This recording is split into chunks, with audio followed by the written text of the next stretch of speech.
How many people go through every day thinking about something that they hope the public can't see on their face? For 20 years of my life, I did that every day. Close friends hear me rant and cry. I go, I want my goddamn Academy Award. They go, huh? What? She's gone nuts again. No. For 20 years, I faked being a man. That's one of the longest running stage productions in history. Continuous, every day, no script. I had more facial hair than you can count. There was more face covered than face showing. I had hair, my arms and legs and chest, it looked like, fur. Think of Robin Williams, you've got me, pre-change. My mother asked me when I first came out to her, why are you doing this? Because she knew how shy I was.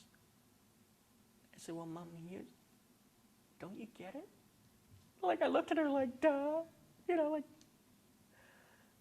That's the whole explanation.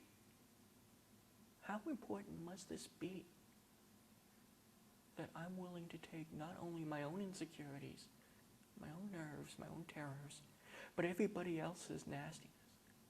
I've heard people come up and start quoting scripture at me. I've been sprinkled with holy water.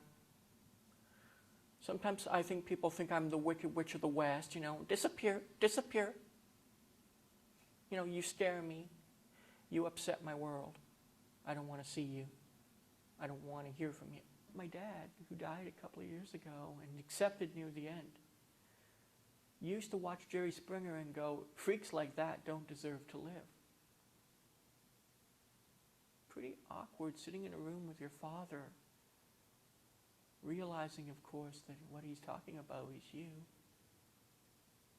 And keep that one off your face.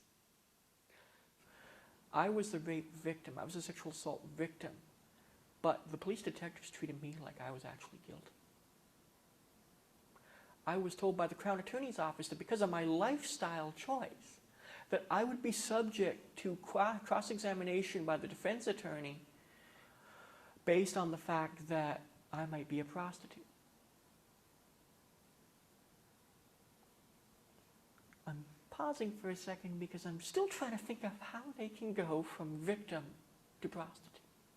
I'm starting to become more and more a firm believer that the facial surgery is more important than the lower surgery because this, you see, this has got me beaten up. Long before this, I've always been an activist. It just depended on what the cause was. There are moments, of course, that Miss Mouthpiece can't shut up and somebody gets, particularly when the religious people get there and throw the scripture in my face. Leviticus is my favorite, and I go, oh, did you read the whole thing? 2 stanzas up, there's that whole bit about you can't eat shellfish. I did a tirade in front of a Red Lobster once, telling all the people that they were basically going to hell because of the book of Leviticus.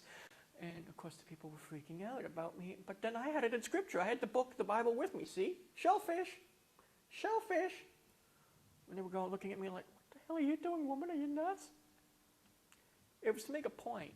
And I apologized to the Red Lobster people afterwards. The manager didn't like me. I think I was fired from the restaurant. But it's to raise a point when we quote things out of sorts. And then there's the time I just have fun. I was crossing the crosswalk and I was wearing a nice cute dress. I don't wear dresses all that often. Was going out to a function at a friend's place. And it was a nice outfit and the guy didn't want to stop. He slammed on his brakes, leans out his car and goes, if you weren't a woman. Well, he scared me half to death. And sometimes what happens when you're frightened, I go, don't let that stop you. The horrified look on the driver's face, like, at the contrail, it was like the Roadrunner, the Joker pink and blue. The problem is, really what's inside me is a bunch of purple. Judith Butler says gender is performative. Well, it is. It's a show. The problem with me is I have to do 2 matinees. Because I not only have to present so that I fit in, so that people don't presume something's different, I also have to be honest. Because something is different. because I didn't get all the socialization growing up. And when my boyfriend asked me to marry him, I absolutely went flustered because it was the last thing I ever expected in my life. Because we don't get the fairy tale ending.